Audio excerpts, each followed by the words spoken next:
What's it like walking around looking like a lumberjack all day, every day? I don't know. It's fine, I guess. I don't feel like a lumberjack. Do you ever wear flannel? Occasionally. Okay. You got the big hefty beard there, the tats. Yeah. I don't chop trees down, though. No? No. All right. It seems like it'd be good exercise. Yeah, it would. So with that, welcome to episode 23 of Stories from a Bar. I'm your host, Chris Osborne, and exciting episode today because I'm hanging out with Chad Foster, tattoo artist and owner of I&I Tattoo here on Upper Union Street in Schenectady. How are you doing, man? I'm doing good. Good. You're a busy guy. Hard to pin down, but thanks for fitting this in, man. I appreciate it. Well, I'm glad to do it. So for this episode, we're doing something different. First for the podcast, recording at the actual tattoo shop, which is cool. And this is the first time I've been here since you've fixed up the upstairs. It's quite the setup you got going on here. I like it. A lot of space and natural lighting. Natural lighting. You're overlooking the main road. Was there even a little balcony at one point? Oh, there's a little balcony here. I could have done it out there, but it's way too windy. No, yeah, it's too noisy with the cars and things like that. So, of course, I'm coming back to I&I because you did the Tree of Life tattoo on my forearm a little over a year ago now. Man, that went by quick. Real quick. Came out good, healed up good, still looks great. And on the side note, I got a gift card for Christmas to put towards a new tattoo. Yeah. So we'll have to talk about that after a little bit. Even came with a bottle of wine. Oh, nice. Yeah, my family knows me well. So we'll talk a lot about the shop, but first, why don't we take a little time to get to know Chad? Oh, boy. I mean, we talked, of course, a little bit, getting to know each other. You went to Mahonison, right? Local high school? Yeah, here? for my last couple of years of high school. Yeah. When did you actually graduate? I of course, went there, too, before I moved to South Carolina. What year were you in, though? I graduated in 99. Okay, so your brother Judd must have been in the same year I was, which would have been 2001. Yeah. Okay, yeah. Do you have any other brothers, or is it just Judd? Judd's my younger brother, and then I have an older brother. Oh, you do? Yeah. All right. What's your older brother's name? Todd. Todd. All right. Don't know Todd. A whole bunch of D's. Isn't that the point of brothers? I guess. So you went to Mahonison. Were you from the area here, or did you move here? I moved here. I was born in Kroger Lake. Oh, all right. So I went to school in Wheelerville and then ended up in Johnstown. Oh, Johnstown. I went to Fulton, Montgomery out there for a year. Okay. And there is nothing out there. Not much, no. No, that one, because I'd have a couple hours to kill between classes. I'm like, I got nowhere to go. Yeah, it's pretty barren, but... What'd you end up doing after high school? The day I walked across stage, I packed up my 87 GMC Jimmy with the door tied shut with an extension cord and drove to Atlanta. Enrolled in school down there and quit that promptly. Oh, really? Yeah. I had intended to go to school for music business, but I really just wanted to be a rock star, and it wasn't... I had that dream. Of course, I never followed through or even tried to. Was there a big music business program down there? Or no, you just wanted to go to Atlanta? There wasn't. Yeah, my older brother already lived there. There was no music program at all. It was like basically taking like your basic music course and a business class. And somehow I placed in advanced math, which it took me 3 years to pass course 2 up here. Really? So I was like, yeah, this isn't working out. But I started bouncing as soon as I got there at a nightclub, and so going from 5 o'clock in the morning to a 7 o'clock class fizzled out within weeks. Yeah. I was like, no, this isn't for me. I've only been to Atlanta once, and because I was going to pick up a buddy that was stranded at the time when I lived down south. It was like a 2.5 hour drive from where I was. It's the worst traffic by far I have ever had the misfortune of being in. It's pretty gnarly. I can understand why NASCAR is popular, because you got to drive somewhere to see people drive fast or at reasonable speeds. Like, oh, God. How long were you down there for? 3 years. Oh, all right. I was down there for 3 hours. So, moved down there, ended up coming back with you. What did you end up doing when you came back? I did everything. I ended up coming, well, while I was there, my brother quit high school to come down because he also wanted to be a rock star. So we were like, all right, cool. We're bringing the Sofa Kingz to Atlanta. And Oh, that's right, the Sofa Kingz. Did you guys, you were in the band, the Sofa Kingz, did that start up here? And then you guys moved down there? yeah, it started all up here. Then I left. My brother followed. We had the other two players that were from up here came down and didn't last 6 months. One of them only lasted overnight. Oh, wow. So we had Took them longer to get there, probably. it was something. But yeah, we reformatted the band, became more of a heavy metal band, got new players down there, and then we had some legit success. We were doing pretty good down there, and we got approached by this dude named Anthony Dent, who was a producer for Sony AMI, and he was the producer who made Destiny's Child Survivor. That song. Really? Yeah. And we'd started working with them, and things just started to fall apart again. My brother started getting like super bad panic attacks. I know I've seen the band once when you guys were active somewhere in Albany. Maybe it was Jillian's at the time. Oh yeah, could be. Was Judd the singer? Yeah. Okay. Yeah, I knew that because I could picture it in my mind at least once. Yeah, Jillian's was a nationwide competition we were in. Oh, is that what it was? Yeah, and we won the Northeast region, and we had to drive to Kentucky to compete against like 10 other bands. Holy shit. It was really cool. Were you guitar or bass? Guitar. That's right. All right. Man, feels like forever ago. You're not kidding. What got you so interested in music? I don't know. I just always loved music. Nice. I started playing guitar when I was like 12, and just, I wasn't a huge fan of playing in front of people until I started playing heavy metal and like the energy that was involved. And I was like, fuck yeah, this is what I want to do. Just going balls to the wall, all out. Yeah. So the band got together up here, I assume just like friends from high school, or when we initially got together. Yeah. Well, it was a whole different group after you got back, when we came back, that was when we actually started doing stuff. And that was a whole different crew. Always me and Judd, though. That was one constant that was never going to change. So you live in North Carolina now? Big barbecue guy, right? He lives in Georgia. Oh, it's Georgia. Carrollton, Georgia. Yeah. All right. Yeah, I see some of his posts. Is he doing barbecue? Yeah. Right? Yeah. Definitely looks delicious. He's That's killing for sure. it. He's a master of his craft. I give him props. Nice. So when did you start thinking about tattooing? Oh fuck! It was never even a thought, really. Just kind of while I was playing music, it's just part of it. Seems it's a big. Yeah, it kind of goes hand in hand. I was getting tattoos, and then we had one of our bigger shows, and it was closer to the end of us actually playing out anymore. Just shortly, I think it was after I got my wife pregnant for our first kid. I came off stage after playing with Power Man 5000, and this kid was like... Oh, wow, you guys played with Power Man? Yeah, we played with him like 3 times. Holy shit. And this kid was like, hey, man, I want you to autograph my stomach. I was like, cool. And of course, I was hammered. And at Northern Lights, he had his tattoo kit like set up in the far corner of Northern Lights. He's like, I want you to put it on my stomach with this. I was like, fucking, that's a stupid idea. So he wanted you to give him a tattoo, which you had never done before at that point? Never. I was like, yeah, give me that. I'll do it. Fuck, it was terrible, but I did it. Hopefully he's got it covered up at this point. That's amazing. I was going to ask you if you remembered your first one, but yeah. That's definitely it. I mean, I remember my second one when I was actually intending to do one. What was the second one? I wrote Mom on my brother's ass. Unfortunately, he shows me every time he comes to town. There was, you just reminded me, years ago, I was hanging out with a buddy of mine. We were just hanging out at his place having drinks.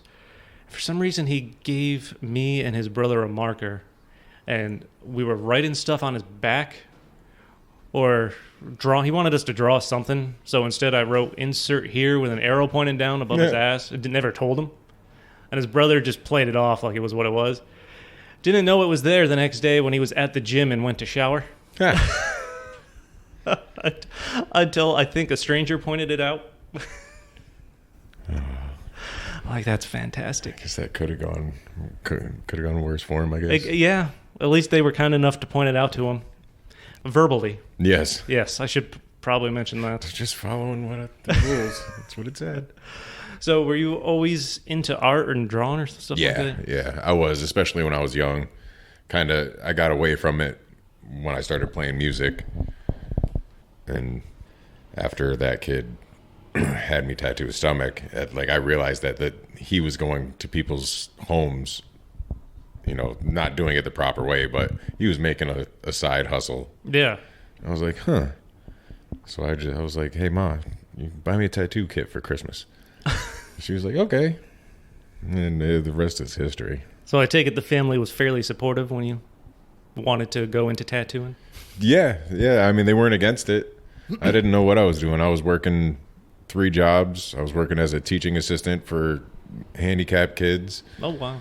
And then I was cleaning toilets for Scotia Glenville at night. And then I'd leave there and go bounce at Lark Tavern all night. Oh, wow, Lark Tavern. I haven't been there in a long time. Yeah. I worked there till it burned down the first time. And then... Oh, that's right. It burned down. I was finally like, yeah, I'm good. How bad? I mean, were you well, if you had a few drinks, how nervous were you when you went to tattoo those first few? Oh, I shook like a fucking leaf.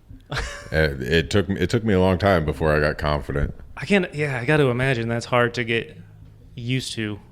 Especially because nobody taught me, so it was like, all right, let's figure this out. And of course, back then, you don't have things like YouTube now where you could literally teach yourself anything. I look shit up all the time. You could learn how to build a rocket if you wanted to. It's, So when you're starting out like that, just on the side, is it tough to find people willing to let you tattoo them? No. It's not. I guess I'm not surprised.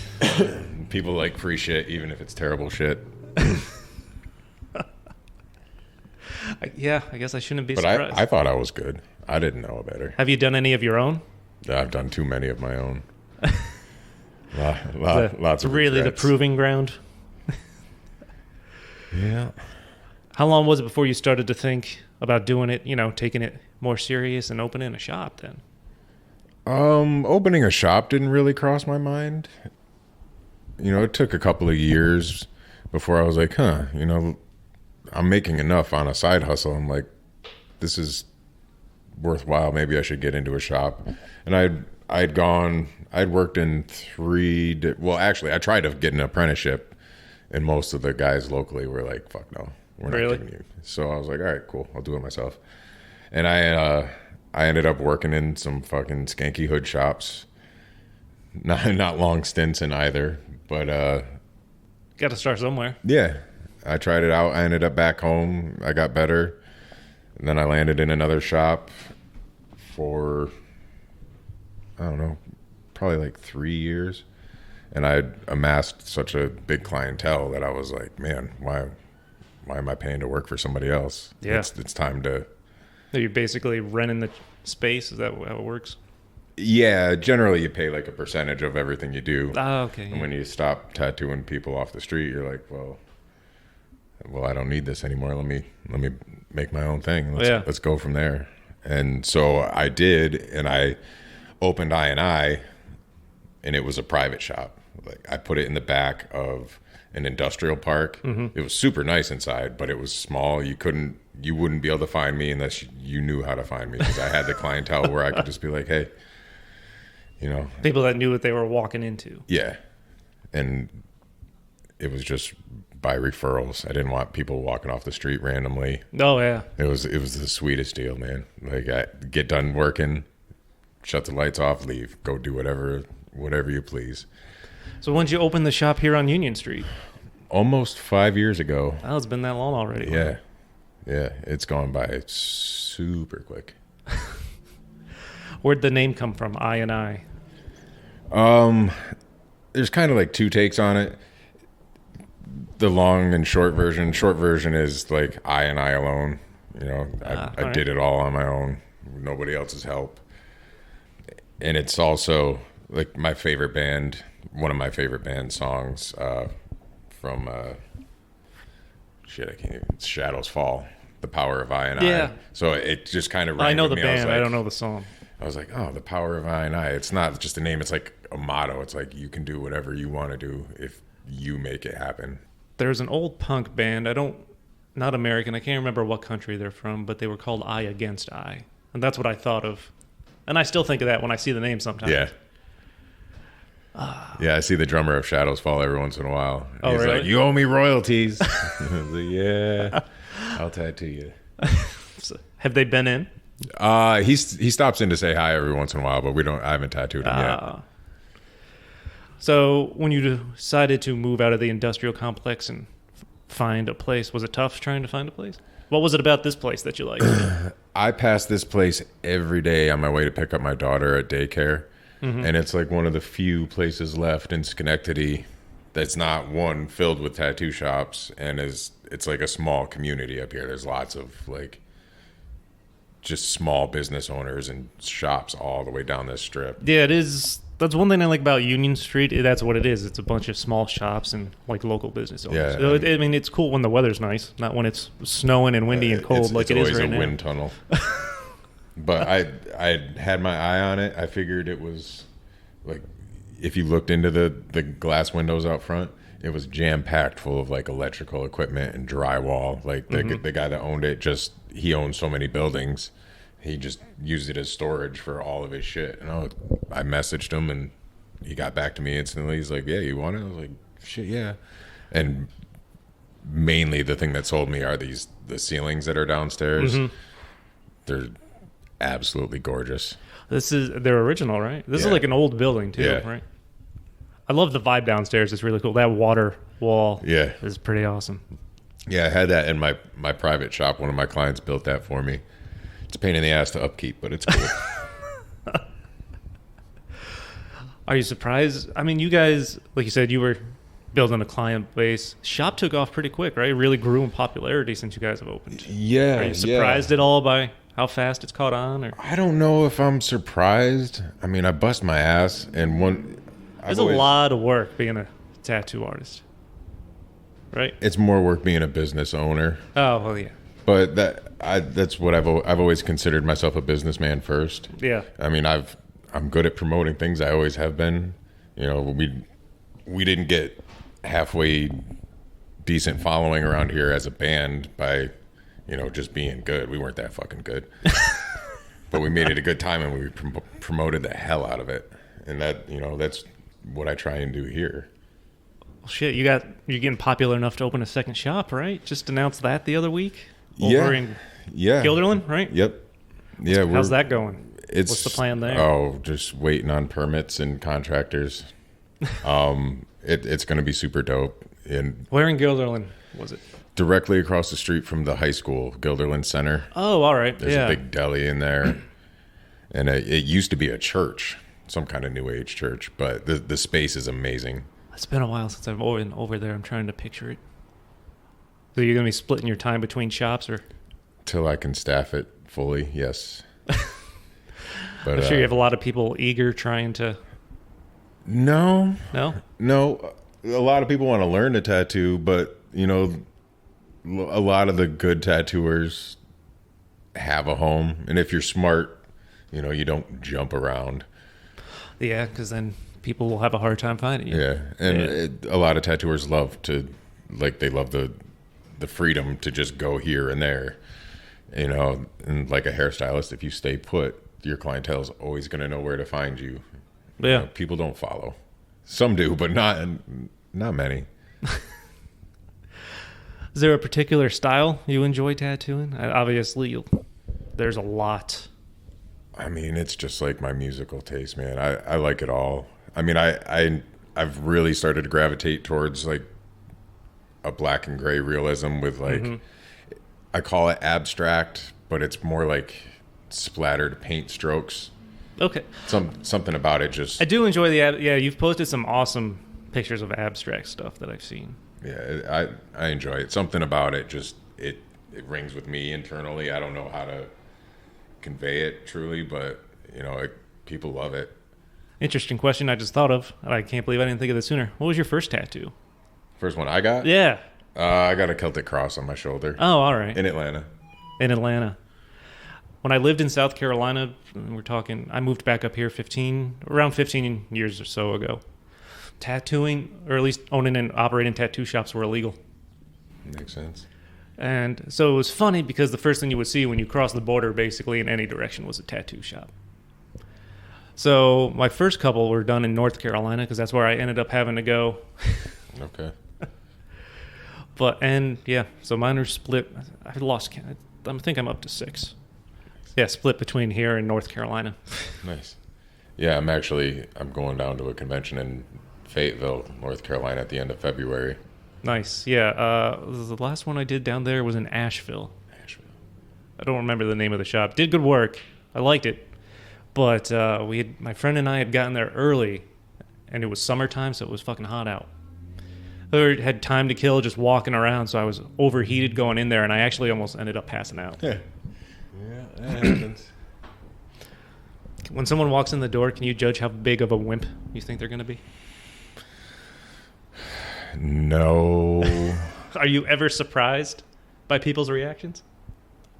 Sometimes, but I'm generally a good judge of character. It's usually the big tough country boys that love working on 4-wheelers and hunting that want to go straight for their ribs, or they're like, it's fine, I didn't need to eat. I'm like, yeah, man, you do need to eat. And then they hit the floor. Have you had people pass out? Yeah, not too often, but it happens. What do you think? What do you wish people knew before they come in for a tattoo?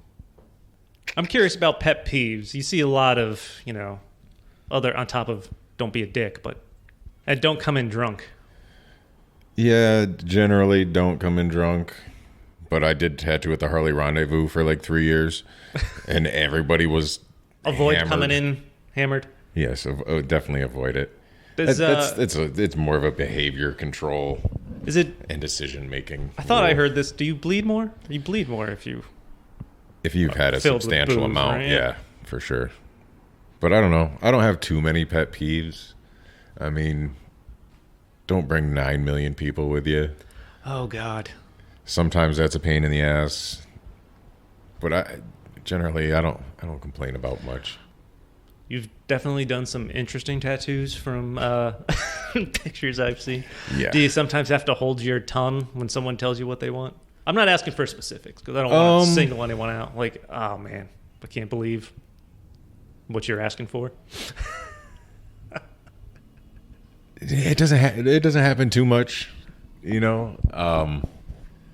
Yeah, I mean, it's far less frequent now, especially like having a clientele that just knows what you do. So when they come in for stuff, they've already looked at all your stuff and they're like, this is why I'm coming to you, because you do this well. So doing ridiculous stuff, I also get to pass that stuff off now. It's what happens when you're in charge. Yeah, when you have 5 other people working for you, it's like, who wants to make money doing this? Nice. Let's talk about the other people that work here. I definitely want to shout out to the rest of the tattoo artists, because just flipping through the books down there, that's some impressive stuff from everyone. Yeah, I got a lot of good folks. I got my apprentice, her name's Kate Gaffney. She's the only person I've ever really taught, and she's went from apprenticing for 6 months to being booked for months at a time. Nice. Real quick, and she's my shop manager and all-around hustler. She understands the business. Then I've got Savannah. She's pretty young and new to the business, but she's meticulous and amazing with people. I know Kate's done at least 1 or 2 on my cousin Jordan. Okay. And they looked really good, yeah. What do you think's the toughest part about being the tattoo artist? I don't know. The toughest part is really just, being accountable for, tattooings or getting tattoos it's more of a serious thing than most people take it to be. I mean, you're changing somebody's appearance permanently. So that, that right there is 90% of the reason why I get up every morning at 4 o'clock in the morning. That's why I won't drink at night, or I won't drink at all, because I know I need to be 100% the next day. Yeah. And nobody wants to feel like shit when you have to, be at your best every day. I enjoy an alcoholic beverage from time to time, as people who know me probably know. But I do my best not to do it on nights I have to work. Just because, I feel like the job's the only thing keeping me from drinking every day. At the same time, it's what pays for the habit. Yeah. So I got to be good and on my toes. Yeah. I mean, I used to be there back when we were touring and playing, man. That was it. Playing was an excuse the touring to get style. Hammered. My body can't even handle that anymore. Once I get to like 3 beers, my body's like, just go to bed. I'm too tired to keep going. Pretty much. What's the favorite part of tattooing? Yeah. Well, I mean, the money's pretty awesome, but honestly, I love like making a connection with the people that you're doing stuff for. Like, most of the time they're so genuinely happy when they leave, and it's not like you're seeing them for 5 minutes. I mean, some people you're only tattooing them for 5 minutes. I think I was here an hour. Yeah. But you bond, you talk, like you're putting them through pain. People will end up telling you more shit than you ever need to know. I bet. Oh man, but you probably hear some good, interesting stories then. From Too many, but it's good insight into the world. Yeah, people really of open humans. up. Yeah, it doesn't take much. No, everybody's got their fucking baggage and issues, and we're all close to the same, different but the same. Yeah. One thing I definitely wanted to ask you about, because when we first started talking about getting together, I know you were getting ready to go to Scotland. Yes. So I want to hear about your Scotland trip, because you even did some tattooing over there. How was that, I did. Right? I did a lot of everything over there. It was awesome. Completely different than I expected. It took me like 28 hours to get there. Oh God. It was lots of traveling. I was exhausted, and you flew. Where'd you end up flying out of? I flew out of Albany, but then we backtracked to Detroit, and then... Oh, God. The opposite direction. Yeah, that was terrible. Going the opposite way, and then flying over to the Netherlands, and then finally into Aberdeen. But it was exhausting, and I get there, and I'm going through customs, and the guy's like, "Why you here?" I was like, "I'm here to tattoo." He's like, "No, the fuck you're not." I was like, "What are you talking about?" "Yeah, I am." Were you bringing equipment, or? I brought my stuff. Okay. He's like, "You don't have a visa that says you can work here." I was like, "Oh man." I was like, I'm not really working. I'm on vacation. He's like, "You're on holiday?" I was like, "Yeah." So we went back and forth for a little while, and then he asked me where I was going, and I told him, and he was like, "Why the fuck would you go there?" I was like, "I don't know. That's where my friend's shop is." And then I leave there, and I go to the car rental place, go to pick up my rental car, and the lady's like, "Oh, what are you doing in Scotland?" I was like, "I'm on holiday." She's like, "Where are you going?" I was like, "Fraserburgh." She's like, "Why the fuck would you go there?" This place has a great reputation. Yeah, I was like, "What the fuck somebody didn't tell me something." So I get in the car, and it's the world's smallest Vauxville Atom. And I can drive a stick, so I wasn't thinking. I was like, "All right, cool, whatever. I'll get in the car and drive it." But the stick shift is on the left-hand side. Oh, yeah. I didn't even think about that. Till I started driving, I was like, "Holy fuck." I was like, "I haven't driven a stick in 12 years, and it's on the left-hand side. This will be fun." And the GPS thing doesn't have any of Scotland's updated roads. And they're perfect. Yeah, it was great. It was taking me everywhere. And I just kept getting further and further from my destination. But the roads, there were some bigger highways, but most of the roads I was on, they weren't not big enough for two cars to get past each other. That's like one of my fears is driving in another country, is some kind of getting stuck. Oh, it's an experience, and I got stuck. Going the wrong way on some road, and then just everyone just honking and yelling at me. I was coming down. I hadn't seen a car for 20 minutes, and this truck came barreling towards me. So there wasn't. They have little turnoffs like where it's a little wider, so somebody can you can kind of move to the side and somebody can get by. But there wasn't one of these. There was a big stone retainer wall all along the side of me, and this guy came flying. So I jerked the car into the wall, blew out both the tires, and he stops and he looks at me. He's like, "You all right?" I was like, "Yeah." And then he just went on his way. So I get out of the car. I'm looking at the tires. I'm like, "Fuck! There's no spare, no nothing." So I pull out my phone. Try to use the internet, trying to find a number to call roadside service or call the rental place. And there's a number. I was like, oh, cool. I'll dial up the number. Couldn't even dial up the number because I didn't know the first like 4 digits you had to dial in the UK. So I started freaking out and I called my wife, and she's like a idiot savant with numbers. Like she managed a phone system a long time ago and just off her head knew what the first 4 digits in Scotland were. Really? And I was like, perfect. So I called, and the lady's like, all right, we'll come get you. Where are you? And I'm like, I have no idea. Yeah. I was like, I'm literally surrounded by sheep and fucking hills. I was like, there's nothing here. Sorry to tell you. So I had to sit there for about 20 minutes until a car came by, and I jumped in front of it, and the guy rolled down his window. And of course, I don't look like your average traveler. Scotsman? Yeah. He rolled down his window. I was like, here, talk to this lady. I put him on the phone, got that straightened out, and it was a long debacle. Tow trucks, driving on donuts, and then finally by that night I made it to where I was going. But it was nerve-wracking. Yeah. 3,000 miles away from anything And sheep. Sheep in the night.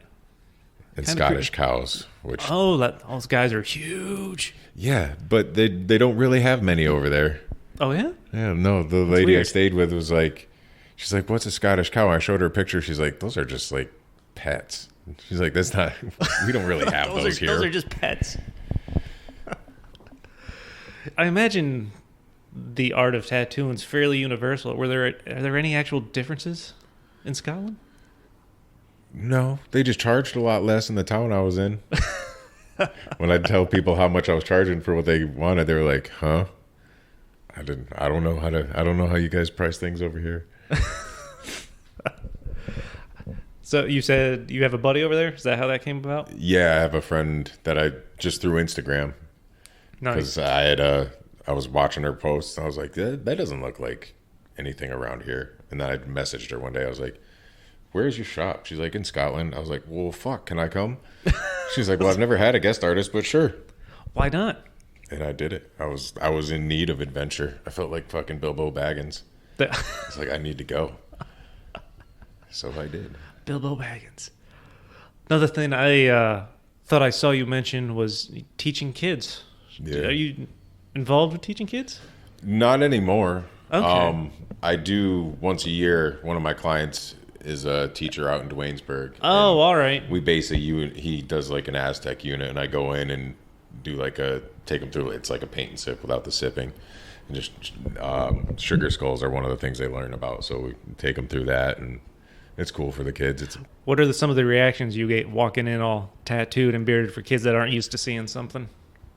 Shit, the kids are fine. I was the one who was surprised. I was like, "Oh, 5th graders, they're a lot bigger than I thought." I was thinking they're going to be more like 2nd, 3rd graders. How old are your kids? My kids are 8 and 13. What grades are? Well, 13 is 3rd and is that 3rd and 8th grade. Oh, 8th. Okay. But 5th graders are like preteen. Like, look at these little motherfuckers judging me. So it's actually a little nerve-wracking at first, and then everybody settles in and they don't pay attention to you anyways. It's fun to see the little kids' reactions sometimes. Yeah. No, kids are the best. They're honest. Most of them have good intentions. So you're booked up pretty full for quite some time, right? Yeah. I overbook myself. I do more tattoos in a day than I should most days, but I've booked myself into April. Don't know where I'm going to be doing most of them, whether it'll be here or at the new location. Kind of be back and forth till I get it fully staffed. I know when you were doing my arm, you mentioned, were you working on a children's book or was it already Oh, I wrote it, published it. published? Tell me about the children's book, man. It's an idea I had when my son was like 2. I was like, man, I'm gonna write this book. I had the whole story planned out in my head. It's called The Adventures of Drez and Addie, because my son's name is Dresden, so I call him Drez. Yep. And he always used to call me Addie. But basically the story is about a little boy and his bear, who you think the bear's the focal point throughout the entire book, and you think the bear's name is Addie, and he talks about Addie a lot in the book, and you don't find out till the end that he's not talking about his bear. But I don't know, it was cute. I had a hard time. I actually still haven't put it up online. I wanted to upload it to so you can rent or buy it as like an ebook, but I'm not tech savvy. So it's one of those things that, just like everything else in my life, I like to like conquer things and just move on. There's a lot of illustrations. Yeah, that was a pain in the ass. Like, illustrators are illustrators for a reason. Like, they have a style, things look a certain way. It's tough work. Yeah, I didn't enjoy that part of it. It's funny.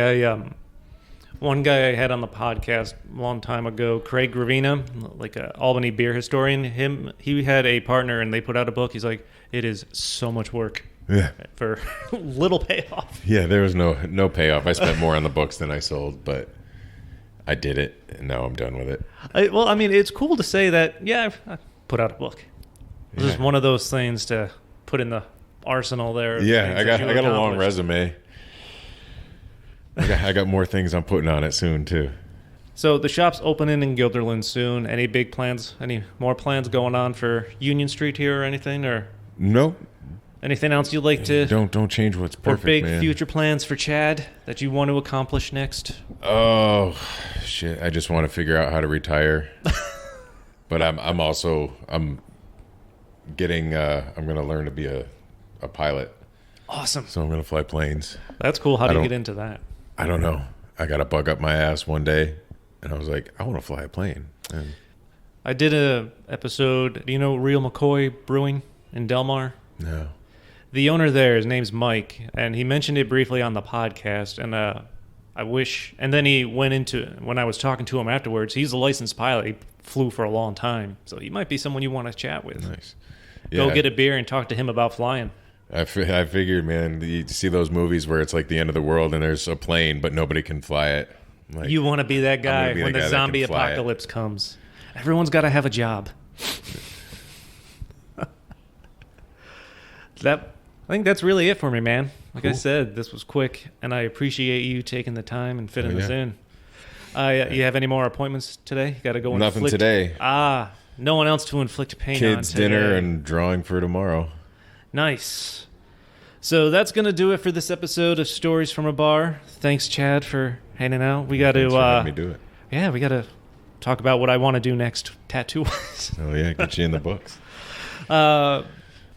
So be sure to check out the I&I website at I&ITattoo.com. You can follow them on Facebook, on Instagram to see all the awesome stuff Chad and the rest of the crew here are tattooing and putting out. Piercings as well, right? Yeah. Lots of piercings. Anything else you want to throw in? Nope. All right. So a big thank you for everyone out there for checking out the show. You can find Stories from a Bar on Facebook and Twitter and Instagram at StoriesFAB. Be sure to check out the show on Apple and Google Podcasts, Podbeam, Stitcher, Spotify, and YouTube. Definitely YouTube. Be sure to subscribe. More importantly, leave fantastic reviews. Trust me, it's appreciated. We can see them. It just helps spread the word. So until next time. Smash the like button. Hit it. Click that little thumbs up. So until next time, cheers. And if you want a tattoo, be sure to come to I&I.